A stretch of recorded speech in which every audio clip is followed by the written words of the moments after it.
Hi all, welcome to our channel turning P C. അപ്പം നമ്മൾ ഇന്ന് പഠിക്കാനായിട്ട് പോകുന്നത് 7ാം ക്ലാസ്സിലെ സോഷ്യൽ സയൻസിലെ ഒരു ചാപ്റ്ററായ നമ്മുടെ ഭരണഘടന. SRT ചാപ്റ്ററാണ് നമ്മുടെ ഭരണഘടന. അപ്പോൾ നമുക്ക് നോക്കാം. ഇവിടെ ഒരു ചെറിയ പത്രക്കട്ടിംഗ് ഒക്കെ കൊടുത്തിട്ടുണ്ട്, നമുക്ക് നോക്കാം. ഇന്ത്യയുടെ തലസ്ഥാന നഗരമായ ന്യൂഡൽഹിയിൽ നടന്ന പ്രൗഢഗംഭീരമായ റിപ്പബ്ലിക് ദിനാഘോഷങ്ങളുടെ പത്രവാർത്തയും ചിത്രങ്ങളുമാണ് ഈ നൽകിയിരിക്കുന്നത്, അല്ലേ? ഓക്കെ. എന്നാണ് നാം റിപ്പബ്ലിക് ദിനമായി ആഘോഷിക്കുന്നത്? എന്നാണ് ജനുവരി 26, അല്ലേ? അതെല്ലാവർക്കും അറിയാവുന്ന പോയിന്റ് അല്ലേ?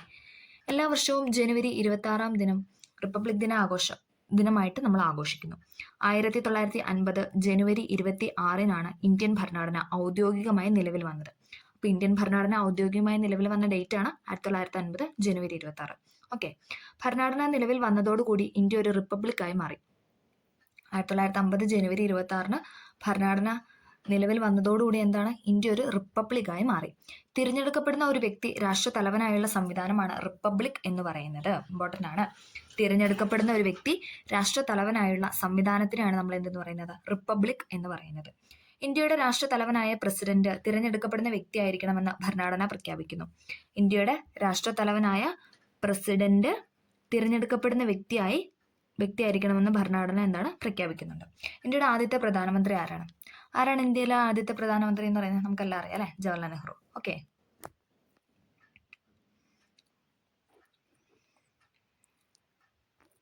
അടുത്തതാണ് ഭരണഘടന അഥവാ കോൺസ്റ്റിറ്റ്യൂഷൻ. ഇന്ത്യൻ ഭരണഘടനയുടെ ഉള്ളടക്കം നമുക്ക് ജസ്റ്റ് നോക്കാം. ഇന്ത്യൻ ഭരണഘടനയുടെ ഉള്ളടക്കം എന്ന് പറയുന്നത് ഒരു ആമുഖമുണ്ട്. 395 ആർട്ടിക്കിൾ ഉണ്ടായിരുന്നു. 395 ആർട്ടിക്കിൾ, 12 പട്ടിക, 22 ഭാഗങ്ങൾ. ഇതെല്ലാമായിരുന്നു എന്തെന്ന് പറയുന്നത്? ഇന്ത്യൻ ഭരണഘടനയിലെ ഉള്ളടക്കം എന്ന് പറയുന്നത്. 98 ഭേദഗതി, അതായത് 2013 വരെ 98 ഭേദഗതികളാണ് ഉണ്ടായിട്ടുള്ളത്. ഓക്കെ. അടുത്തതാണ് കോൺസ്റ്റിറ്റ്യൂഷൻ അഥവാ ഭരണഘടന. എന്താണ് ഭരണഘടന?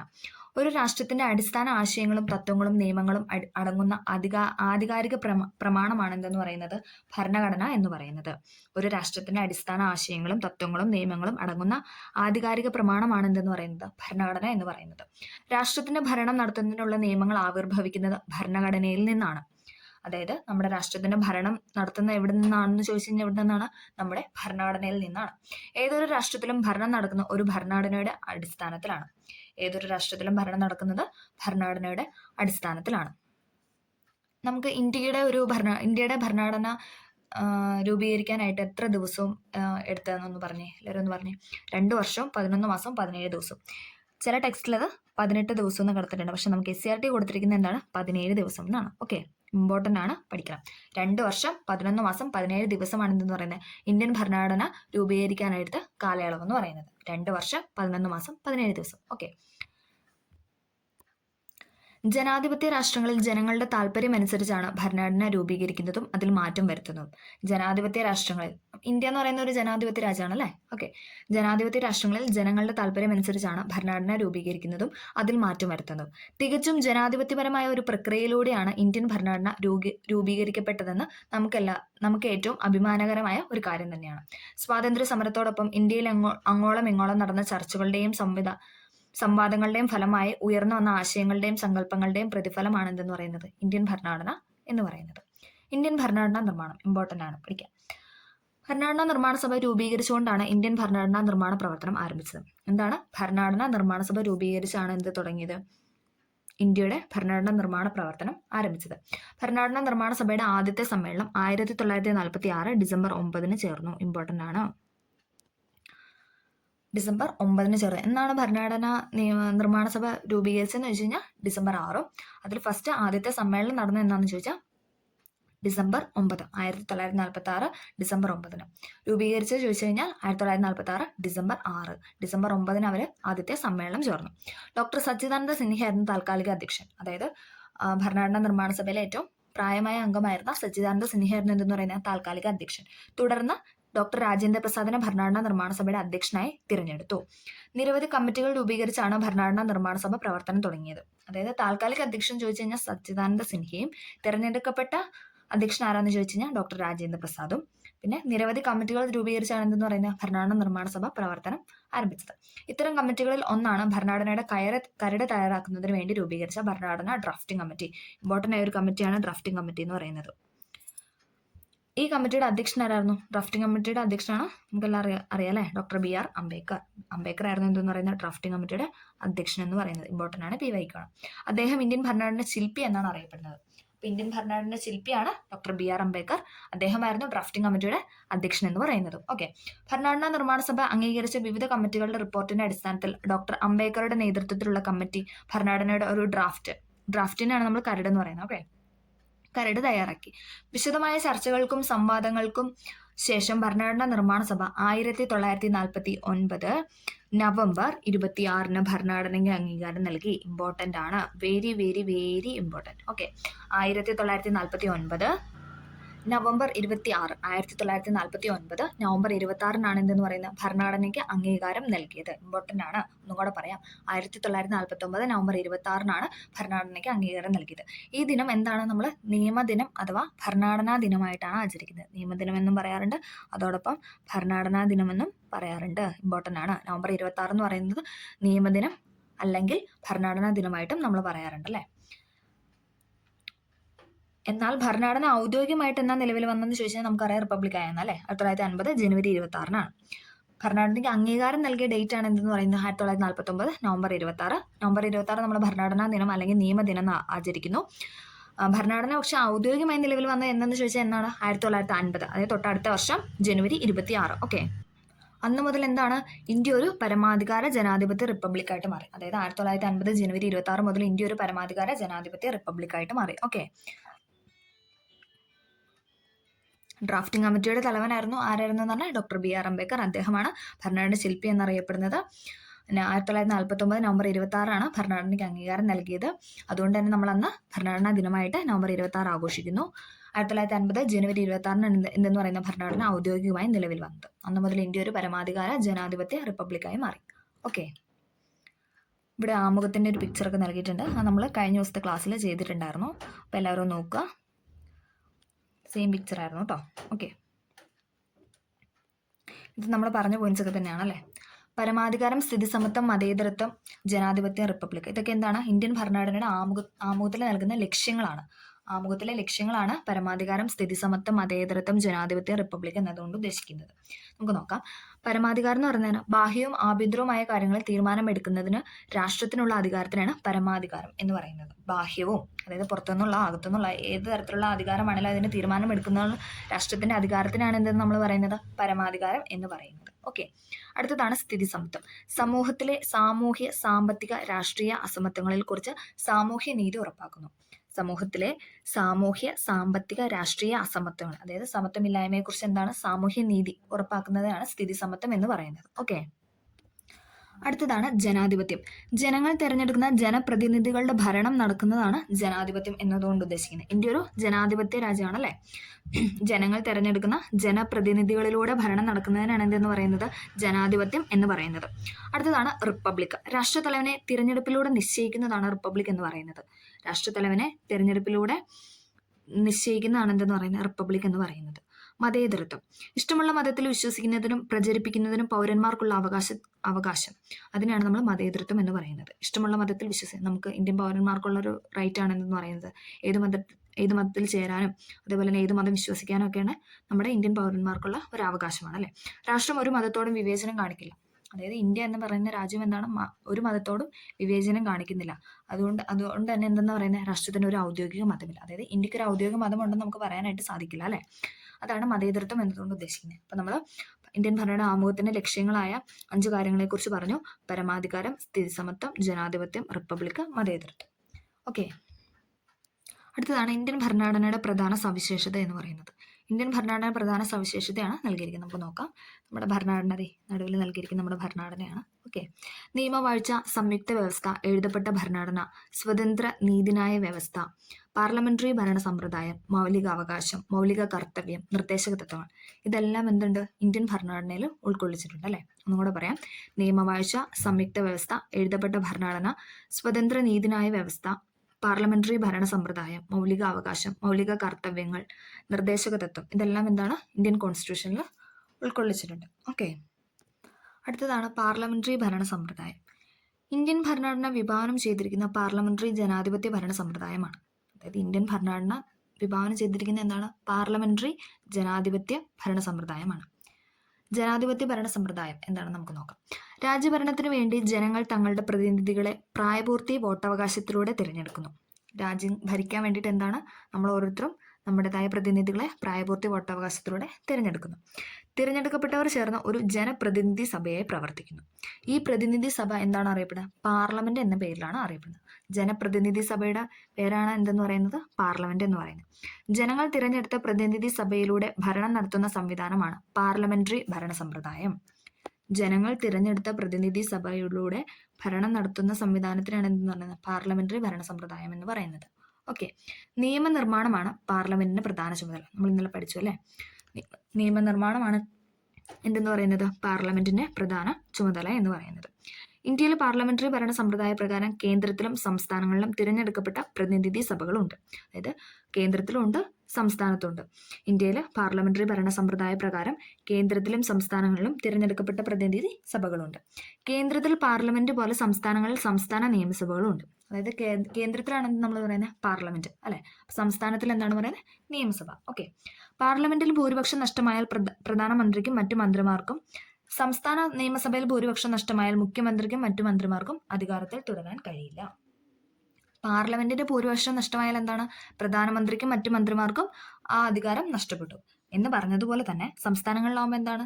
നിയമസഭയിൽ ഭൂരിപക്ഷം നഷ്ടമായാൽ മുഖ്യമന്ത്രിക്കും മറ്റു മന്ത്രിമാർക്കും എന്താണ്? അവരുടെ അധികാരത്തിൽ തുടരാനായിട്ട് സാധിക്കത്തില്ല.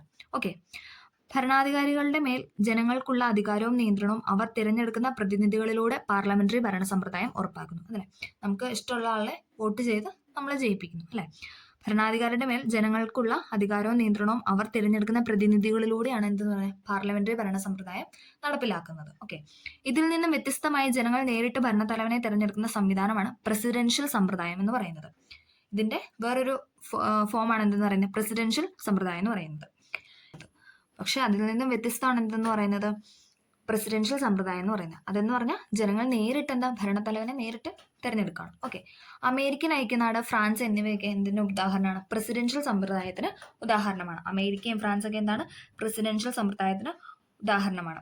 അതേസമയം പാർലമെന്ററി ഭരണ സമ്പ്രദായത്തിന് ഉദാഹരണമാണ് ആരെന്ന് പറയുന്നത്? ഇന്ത്യ അല്ലെ. പാർലമെന്ററി ഭരണ സമ്പ്രദായത്തിന് ഉദാഹരണമാണ് ഇന്ത്യ.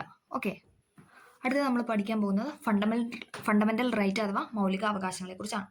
ജനാധിപത്യത്തിന്റെ വിജയത്തിനും പൗരന്മാരുടെ സമ്പൂർണ്ണ വികാസത്തിനും വേണ്ടി ഇന്ത്യൻ ഭരണഘടന ഉറപ്പു നൽകുന്ന അവകാശങ്ങളാണ് എന്തെന്ന് പറയുന്നത്? മൗലിക അവകാശം എന്ന് പറയുന്നത്. ഇത് നമ്മൾ കഴിഞ്ഞ ക്ലാസ്സിൽ പഠിച്ചാണ് അല്ലെ. ഓക്കെ, ജനാധിപത്യത്തിന്റെ വിജയത്തിനും പൗരന്മാരുടെ സമ്പൂർണ്ണ വികാസത്തിനും വേണ്ടി ഇന്ത്യൻ ഭരണഘടന ഉറപ്പു നൽകുന്ന അവകാശമാണ് എന്തെന്ന് പറയുന്നത്? മൗലിക അവകാശം എന്ന് പറയുന്നത്. ആരെങ്കിലും ആ ക്ലാസ് കണ്ടിട്ടില്ലെങ്കിൽ ആ ക്ലാസ്സും കൂടെ ഒന്ന് കണ്ടിട്ട് വരിക. കുറച്ചും കൂടെ എളുപ്പമായിരിക്കും ഈ ചാപ്റ്റർ പഠിക്കാനായിട്ട്. ഓക്കെ, മൗലിക അവകാശങ്ങൾ പൗരന്മാർക്ക് നിഷേധിക്കാതിരിക്കാൻ ഗവൺമെന്റുകൾക്ക് ഉത്തരവാദിത്തമുണ്ട്. മൗലിക അവകാശം എന്താണ്? ഇന്ത്യൻ പൗരന്മാർക്ക് നിഷേധിക്കപ്പെടാൻ പാടില്ല. അത് ആരുടെ ഉത്തരവാദിത്തമാണെന്ന് പറയുന്നത്? ഗവൺമെന്റ് അഥവാ പബ്ലിക്കിന്റെ ഉത്തരവാദിത്തമാണ് അതെന്ന് പറയുന്നത്. മൗലിക അവകാശങ്ങൾ ലംഘിക്കപ്പെടുകയാണെങ്കിൽ പൗരന് ഹൈക്കോടതിയെ, സുപ്രീം കോടതിയെ സമീപിക്കാം. അതല്ലേ, ഇത് നമ്മൾ പഠിച്ച പോയിന്റ് ആണ്. മൗലികാവകാശം, ഏതൊരു പൗരനും മൗലികാവകാശം ലംഘിപ്പെട്ട് എന്താ ചെയ്യുന്നത്? നമുക്കൊന്നെങ്കിൽ സുപ്രീം കോടതിയുടെ അടുത്ത് പോവാം, അല്ലെങ്കിൽ ഹൈക്കോടതിയിൽ പോവാം അല്ലെ. അത്തരം സന്ദർഭങ്ങളിൽ കോടതി പൗരന്റെ അവകാശ സംരക്ഷണത്തിനായി ഉത്തരവുകൾ പുറപ്പെടുവിക്കുന്നതിനാണ് നമ്മൾ എന്തെന്ന് പറയുന്നത്? റിട്ട് എന്ന് പറയുന്നത് അല്ലെ.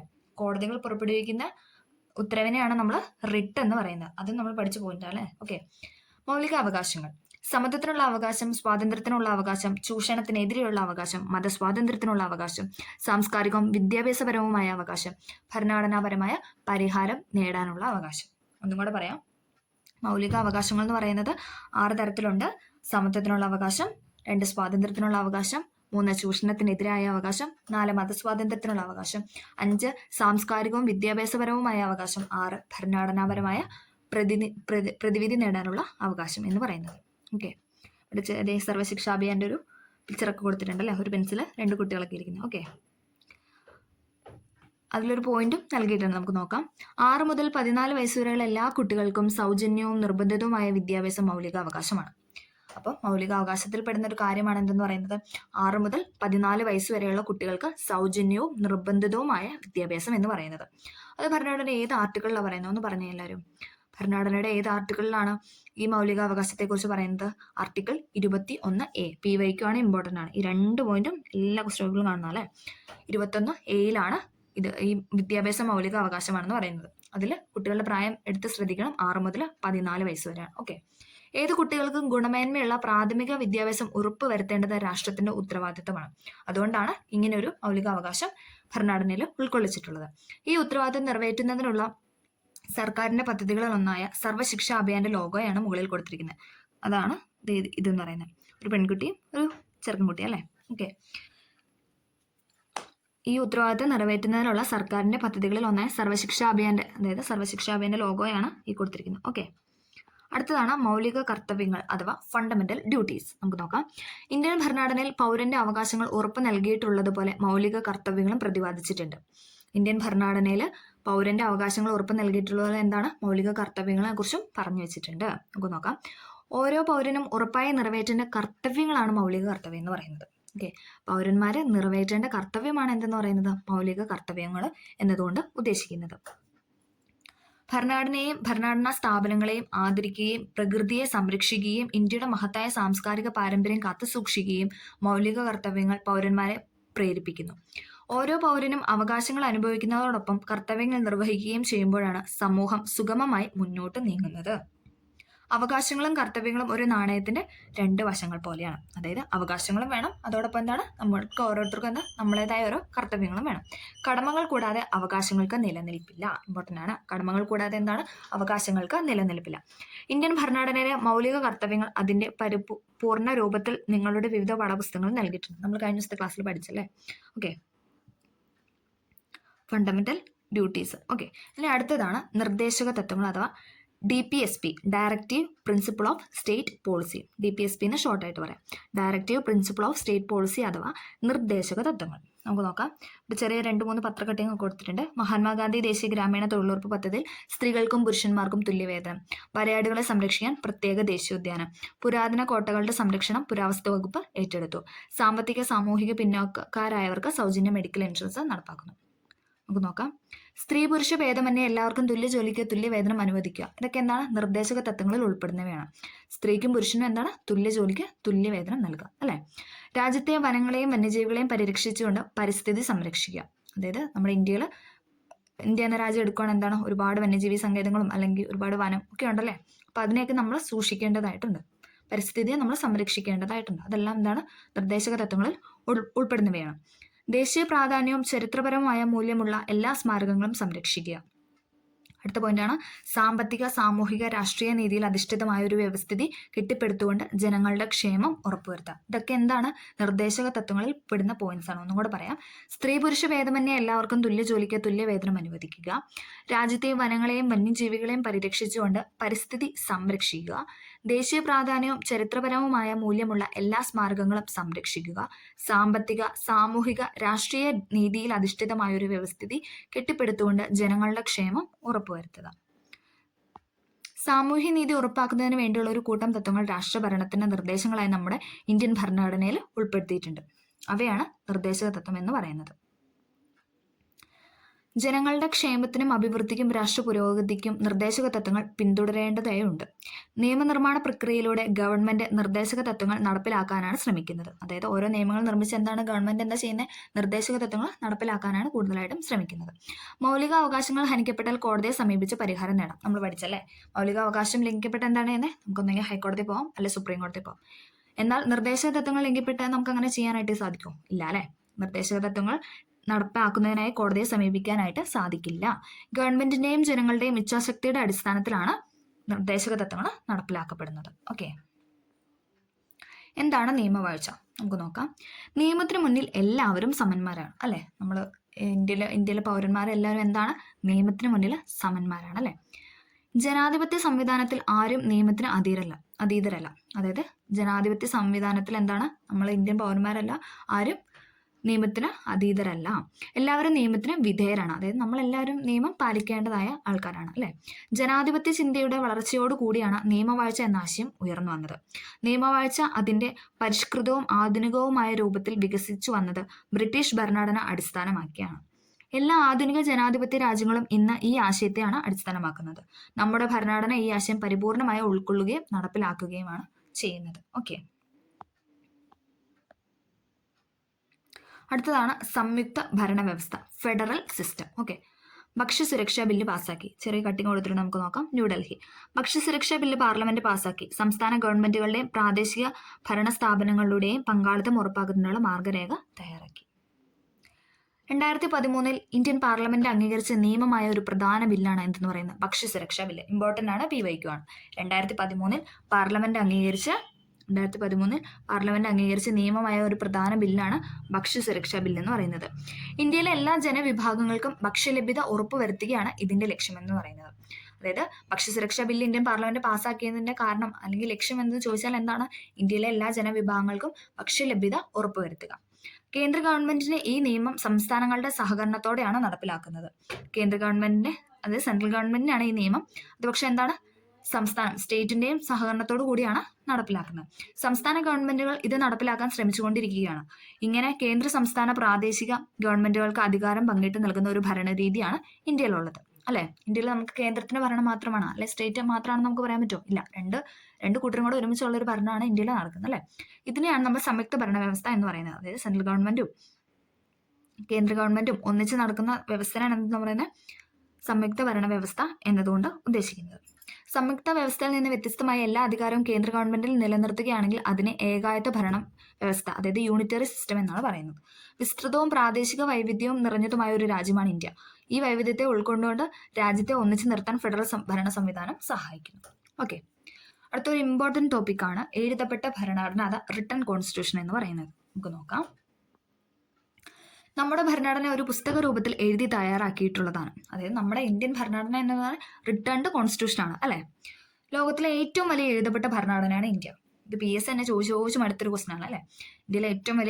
ലോകത്തിലെ ഏറ്റവും വലിയ എഴുതപ്പെട്ട ഭരണഘടനയുള്ള രാജ്യം ഏതെന്ന് ചോദിച്ചാൽ ഏതാണ്? ഇന്ത്യ. ലോകത്ത് എഴുതപ്പെട്ടിട്ടുള്ളതും എഴുതപ്പെടാത്തതുമായ ഭരണഘടന നിലവിലുണ്ട്. അതായത് ചില രാജ്യങ്ങളിലൊക്കെ എന്താണ് അവർക്ക് അവിടെ എഴുതി, അതായത് ബുക്ക് രൂപത്തിൽ, പുസ്തക രൂപത്തിൽ എഴുതി തയ്യാറാക്കിയ ഭരണഘടന ഒന്നുമില്ല. എന്നാൽ ചില രാജ്യത്ത്, അതായത് ഇന്ത്യ പോലുള്ള രാജ്യത്ത് എന്താണ് അങ്ങനെ എഴുതി തയ്യാറാക്കിയ ഭരണഘടനയും ഉണ്ട്. എഴുതപ്പെടാത്ത ഭരണഘടന എന്നതിന് പുസ്തക രൂപത്തിൽ തയ്യാറാക്കാത്ത ഒരു രേഖ എന്ന് മാത്രമേ അർത്ഥമുള്ളൂ. അതായത് അവരങ്ങനെ ഒരു ബുക്ക് രൂപേണ ആക്കിയിട്ടില്ല എന്ന് മാത്രമേ അതിന് അർത്ഥമുള്ളൂ. ഇത്തരം ഭരണഘടനയിൽ ഭരണഘടനാപരമായ നിയമങ്ങൾ, ചട്ടങ്ങൾ മുതലായവ രാജശാസനങ്ങൾ, കോടതി വിധികൾ, ആചാരങ്ങൾ, കീഴ്വഴക്കങ്ങൾ എന്നീ രൂപങ്ങളിൽ നിലകൊള്ളുന്നു. ഇനി ഇമ്പോർട്ടൻ്റ് ആയ ഒരു ടോപ്പിക്കാണ്, ഒരു ടേബിളാണ് നൽകിയിരിക്കുന്നത്. എല്ലാവരും പഠിക്കണം. എഴുതപ്പെട്ട ഭരണഘടനയുള്ള രാജ്യങ്ങൾ, ഇതും ചോദിക്കാറുള്ള ഒരു ക്വസ്റ്റ്യൻ ആണ്.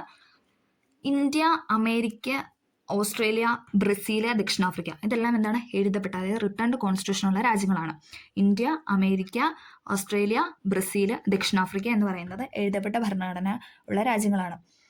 എന്നാൽ എഴുതപ്പെടാത്ത ഭരണഘടനയുള്ള രാജ്യങ്ങൾ ഏതൊക്കെയാ? Britain, Israel, France, New Zealand. Britain, Israel, France, New Zealand എന്ന് പറയുന്നത് എഴുതപ്പെടാത്ത ഭരണഘടനയുള്ള രാജ്യമാണ്. Britain, Israel, France, New Zealand. എഴുതപ്പെട്ട ഭരണഘടനയുള്ള രാജ്യമാണ് ഇന്ത്യ, അമേരിക്ക, ഓസ്ട്രേലിയ, ബ്രസീൽ, ദക്ഷിണാഫ്രിക്ക. ഓക്കെ, ഇമ്പോർട്ടൻ്റ് ആണ്, പഠിക്കണം. അടുത്ത പോയിന്റാണ് സ്വതന്ത്ര നീതിന്യായ വ്യവസ്ഥ അഥവാ ഇൻഡിപെൻഡന്റ് ജുഡീഷ്യറി. സ്വതന്ത്ര നീതിന്യായ വ്യവസ്ഥ അഥവാ ഇൻഡിപെൻഡന്റ് ജുഡീഷ്യറി. പൗരന്മാരുടെ അവകാശങ്ങൾ സംരക്ഷിക്കുന്നതിന് സ്വതന്ത്രമായ ഒരു നീതിന്യായ സംവിധാനം ഇന്ത്യയിലുണ്ട്, അല്ലേ? പൗരന്മാരുടെ അവകാശങ്ങൾ സംരക്ഷിക്കുന്നതിനായി എന്താണ് ഒരു സ്വതന്ത്രമായ ഒരു നീതിന്യായ സംവിധാനം നമ്മുടെ രാജ്യത്തുണ്ട്. കുറ്റവാളികളെ ശിക്ഷിക്കുകയും നിയമസംരക്ഷണം ഉറപ്പുവരുത്തുകയുമാണ് നീതിന്യായ വ്യവസ്ഥയുടെ പ്രധാന ചുമതല എന്ന് പറയുന്നത്. ഭരണകൂടത്തിന്റെ മറ്റ് രണ്ട് വിഭാഗങ്ങളായ നിയമനിർമ്മാണ സഭയുടെയും, അതായത് ലെജിസ്ലേച്ചറിന്റെയും കാര്യനിർവഹണ വിഭാഗത്തിന്റെ എക്സിക്യൂട്ടീവ് സ്വാധീനത്തിൽ നിന്ന് നീതിന്യായ വിഭാഗം ജുഡീഷ്യറി സ്വതന്ത്രമാണ്. ഒന്നും കൂടെ പറയാം. ഭരണകൂടത്തിന്റെ മറ്റ് രണ്ട് വിഭാഗങ്ങളാണ് ഏതെന്ന് പറയുന്നത് കാര്യനിർവഹണ വിഭാഗവും നിയമനിർമ്മാണ വിഭാഗവും. അതിൽ നിന്ന് എന്താണ് ജുഡീഷ്യറി വ്യത്യസ്തമാണ്, അല്ലെ? അല്ലെങ്കിൽ സ്വതന്ത്രമാണ്. ഇത്തരത്തിലുള്ള സ്വതന്ത്രമായ നീതിന്യായ വ്യവസ്ഥ ഇന്ത്യൻ ഭരണഘടന സവിശേഷതയാണ്. ഓക്കെ, ഇവിടെ നൽകിയിട്ടുണ്ട്, പിക്ചർ നൽകിയിട്ടുണ്ട്, നമുക്ക് നോക്കാം.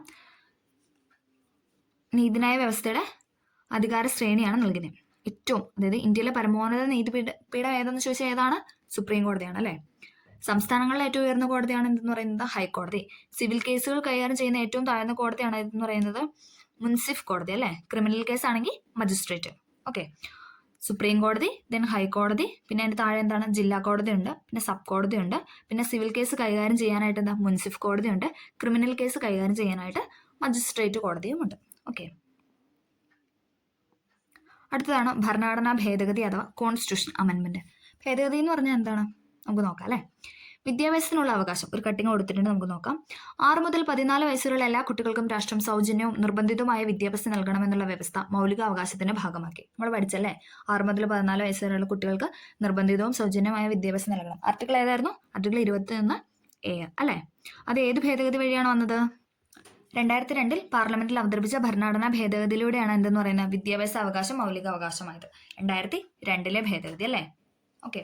ഭരണഘടനയിൽ കൂട്ടിച്ചേർക്കലുകളും ഒഴിവാക്കലും നടത്താറുണ്ട്. അതിനാണ് നമ്മൾ എന്തെന്ന് പറയുന്നത് ഭേദഗതി അഥവാ അമെൻമെന്റ്, കോൺസ്റ്റിറ്റ്യൂഷണൽ അമെൻമെന്റ് അഥവാ ഭരണഘടനാ ഭേദഗതി എന്ന് ഉദ്ദേശിക്കുന്നത് എന്താണ്? ഭരണഘടനയിൽ കൂട്ടിച്ചേർക്കലും ഒഴിവാക്കലും നടത്തുന്നത്. ഇതിനെ ഭരണഘടനാ ഭേദഗതി എന്നാണ് വിളിക്കുന്നത്. കാലഘട്ടത്തിനനുസരിച്ച് ഭരണഘടനയിൽ മാറ്റങ്ങൾ വരുത്താൻ പാർലമെന്റിന് അധികാരമുണ്ട്. ഇമ്പോർട്ടന്റ് ആണ്. കാലഘട്ടത്തിനനുസരിച്ച് ഭരണഘടനയിൽ മാറ്റങ്ങൾ വരുത്താൻ എന്താണ് പാർലമെന്റിന് അധികാരമുണ്ട്. എന്നാൽ ഭരണഘടനയുടെ അടിസ്ഥാന തത്വങ്ങളിൽ ഒരിക്കലും മാറ്റം ഉണ്ടാവാൻ പാടില്ല. അത് അങ്ങനെ ചെയ്യാനായിട്ട് പറ്റില്ല. കാലഘട്ടത്തിനനുസരിച്ച് ഭരണഘടനയിൽ ചില മാറ്റങ്ങളൊക്കെ വരുത്താം, പക്ഷെ അടിസ്ഥാന തത്വങ്ങളിലൊന്നും മാറ്റം വരുത്താനായിട്ട് ഇന്ത്യൻ ഭരണഘടനയ്ക്ക് സാധ്യമല്ല.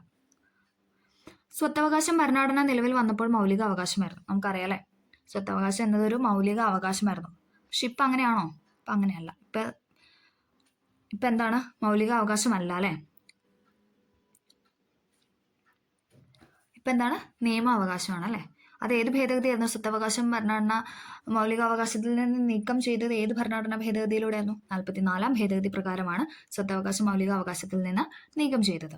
ഓക്കെ. വർഷം ചോദിച്ചാൽ ഏതായിരുന്നു? 1978 44 ഭരണഘടനാ ഭേദഗതി മൂലമായിരുന്നു സ്വത്തവകാശം മൗലികാവകാശങ്ങളിൽ നിന്ന് നീക്കം ചെയ്തത് അല്ലേ? 1978. ഓക്കെ. ഇന്ത്യയിലെ എല്ലാ പൗരന്മാരും സംഘടനകളും സ്ഥാപനങ്ങളും ഭരണഘടന അനുസരിച്ചാണ് പ്രവർത്തിക്കേണ്ടത്. ഇന്ത്യക്കാരായ നാം ഓരോരുത്തരും ഭരണഘടന അനുസരിച്ച് ജീവിക്കാനും ഭരണഘടന കാത്തു സൂക്ഷിക്കാനും ബാധ്യസ്ഥരാണ്. ഓക്കെ. അപ്പം ഇതോടുകൂടി എന്താണ് ഈ ചാപ്റ്റർ തീർന്നിട്ടുണ്ട്. അപ്പം എല്ലാവർക്കും മനസ്സിലായെന്ന് കരുതുന്നു. എന്തെങ്കിലും ഡൗട്ടോ കാര്യങ്ങളോ ഒക്കെ ഉണ്ടെങ്കിൽ കമൻ്റായിട്ട് രേഖപ്പെടുത്തുക. പിന്നെ ഇഷ്ടമായെങ്കിൽ ലൈക്ക് ചെയ്യുക, സപ്പോർട്ട് ചെയ്യുക, സബ്സ്ക്രൈബ് ചെയ്യുക. Okay, thank